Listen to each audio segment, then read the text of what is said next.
Hello everybody and welcome back. Yesterday we started talking about free market economies that were centered on individuals and businesses making choices on how the economy is going to be directed. So today we're going to look at the opposite of that. We're going to look at command economies. Alright, so command economies, those three big questions of what to produce, how to produce it, and for whom to produce it for, is all centered on the government. Alright, there's a couple really good examples that we're going to use here. I like to use Cuba. All right, so we're going to read an article in just a little bit about this farm program that they started up in Cuba to help make sure that their whole population's fed. Let me write something down real quick, just so I don't forget it for later. But yeah, all right, so in Cuba, they're about as close to socialist as we've got right now. So you got the Castro brothers. Fidel Castro's passed away now. I think Raul Castro's still alive. But their government essentially dictates what people produce, how they produce it, and who gets what. All right, and so in most cases, this probably isn't the best way of doing things as far as economic growth goes, but their focus isn't as much on economic growth as it is on economic equality. All right, so a good example of this is a program that we're going to read about in just a few minutes, where the country of Cuba has created a program that allows for free college education for all citizens. However, the catch is that these college students have to work for 1 or 2 months out of the year on a farm. All right, and so what I want you to think about here is, while that might not be the most effective way of growing your crops, which, in the United States we've got big, mechanical things to do the same amount of farming, it does create a little bit more equity, right? If everyone's got access to a free college education, then people aren't getting these big head starts over everybody else.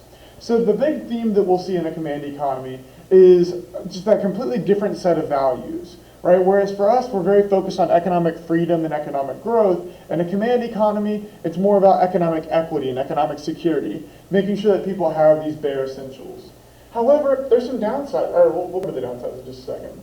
But yeah, so to start out with, there's no competition. So there's no fear of being unemployed, of not having a house, of not having a job. Those bare essentials are going to be covered for you because the government owns all businesses. They're not in competition with one another. All right, there's a good level of economic security, right? You're not going to have people that are just completely without. Although I would argue that the general standard of living in a command economy is actually much lower than in most free market economies. But there's some exceptions. Like if you look at Scandinavian countries like Norway, Sweden, Finland, they've got a pretty high standard of living, but they also have a lot of these same kind of aspects of a command economy, to where the government's dictating who's doing what. But there's always going to be trade-offs. So what you gain in that equity, what you gain in that security, you're going to lose out on the freedom. All right, and so this is kind of what we were talking about a second ago as well, that there's always going to be some level of equality there. That's going to be the main goal, is making sure that you don't have these mega rich people and then, just homeless people on the bottom end of the spectrum. You're trying to move everybody towards the middle. All right, some disadvantages, though, is that there's going to be a lack of efficiency, lack of incentives. An easy way to think about this is, let's say that we created a really fair way of giving out test grades, right? So usually in a class, you get people that get 100s every single time, 100, 100, 100, 100. And then you got people that are really bad test takers. All right, so what if we made some kind of command economy solution? What if we said, all right, everybody's going to get a 75 on every test this year? Now, would that be a good solution for you? For some of you, you're thinking, I'm a terrible test taker. That would be a great idea. But some of you probably wouldn't be happy with a 75, right? I know for me, I would always strive for A's and B's, but that was just me. And so if I knew that I was going to get 75 on a test, there's very little doubt that I would not study for that test, right? Because it doesn't matter how hard you study for it if you're going to get that 75. And so it takes away that incentive to do better because you're not going to get personal gain out of it, all right? And then finally, like I said earlier, you lack this economic freedom. So if we're looking at clothing in the United States, the goal of people that sell clothes, of these clothing stores like Old Navy, Gap, whatever, is to pique your interest, right? To find something that's right for you. However, if the goal isn't to make money off of clothes, if the goal is to make sure that everybody has clothes, then you're probably going to see a shift in production. You're not going to see all these different fancy styles that are aimed at drawing your attention. You're probably going to see whatever the most efficient method is of making these clothes, because the goal, again, is to make sure that everyone has clothes, not necessarily that your clothes look the coolest. All right, so there's a cool video clip that I like to show.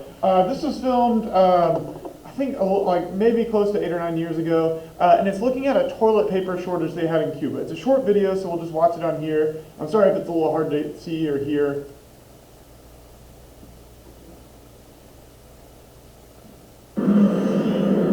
Now, for our What in the World segment, here's what got my attention this week. A roll of toilet paper. Certainly not the normal subject for us here at GPS, but this is special toilet paper. Cuban toilet paper. It turns out Cuba may be running out of the stuff. The government has warned its citizens in recent days that they are facing a toilet paper shortage.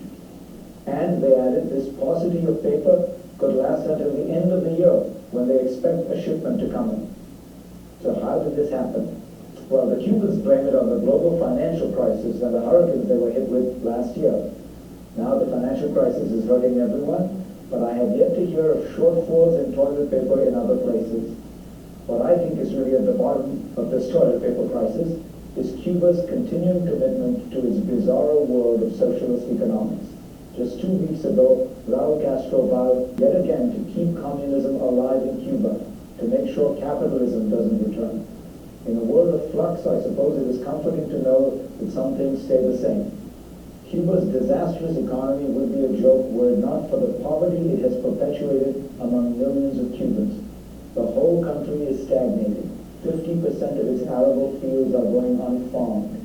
First and second year college students now work 1 month out of the year in agriculture. Its insane farm policies lead to frequent shortages of fruit, vegetables, and other basic food needs, shortages even more serious than toilet paper. And all those programs they've held up for years as successes of the communist revolution, free education for all, through college, universal health care, well, Raul Castro just announced they're going to have to make cuts in all of these. Meanwhile, the average Cuban still earns the equivalent of less than $20 per month. Now, capitalism has its problems, as we have all seen, but at least we are not running out of toilet paper. All right, so the video, granted, was pretty one-sided on how they felt about Cuba, but they make a good point here, and that when a central government is making decisions on production, it's hard to plan. And so a thought experiment I want you to do on the side of your notes. All right, so let's say that I put you in charge of ordering pizza for the entire school today. So our school has about 1,800 students and about 200 faculty, so all in all about 2,000 people. All right, so just on the side of your notes real quick, I just want you to write down, if I put you in charge of ordering pizza for the entire school, how many pizzas would you order? Let's say we're looking at a large pizza, 8 slices of pizza. So how many pizzas would you order to feed the entire school? And when we get onto the Google Meet, I want to hear where your numbers were at on that too. Because usually it's a pretty big variety. It's hard for one person to make decisions for everybody else. It's hard to anticipate everybody else's wants and needs. All right, while we're at it, I want to go ahead and look at these last 2 types of economies as well. Mixed economies, like we mentioned a second ago, is every type of economy. Even Cuba, which is very command, which is very government driven, also has aspects of free market in it, right? They have money, they trade with one another, individuals go and buy lunch. So there's aspects of free market, but it's mostly command. And the United States would be the opposite. We're mostly free market, however we have aspects of command economy as well, right? We have certain places where the government's in control, whether it's with prisons or roads or the military. There's certain things that they want to be in charge of because it's easier that way. So again, the mixed economy just has aspects of both free market and command economies in them. All right, and a modern economy is one that we usually see that's in transition right now. So right now, under the Donald Trump administration, all right, we're moving towards privatization. There's a lot of government-owned agencies that they're looking at making privately owned. A good example right now is the post office, the USPS, right? So throughout American history, the post office has always been controlled by the government, right? To make sure that any mailbox in our country will have their mail delivered to it. Well, pretty recently, there's been a pretty big push to privatize this, to where, companies like FedEx or UPS start to take control of these routes. Now, the good side of that would be that private businesses are generally a little bit more efficient. The downside is private businesses don't generally care about equality. Whereas with the United States Postal Service, their goal is to make sure everyone gets their mail, whether you live in the middle of Brantley County, Georgia, or whether you live in the hubbub of Atlanta, your mail will get delivered. All right. You see the opposite in some other countries, though. If you look at Mexico is a good example here. Mexico is in the process of nationalizing their oil industry. What that means is they had a bunch of private oil companies, like how we have Amoco, Texaco, Shell, all these different oil companies. But the Mexican government just took over all of these businesses. Their argument was oil is a natural resource that is running out. We need to take control of this to make sure that people get a fair amount of this. All right, and so their government just took over all of the oil industry within the country of Mexico, and they do produce a lot of oil. Okay. All right, and that's all I want to cover right now. And so yeah, we'll switch over to the Google Meet, and I'll explain the article that we're going to read and the activities that we're going to do today. Thank you guys, and see you in a second.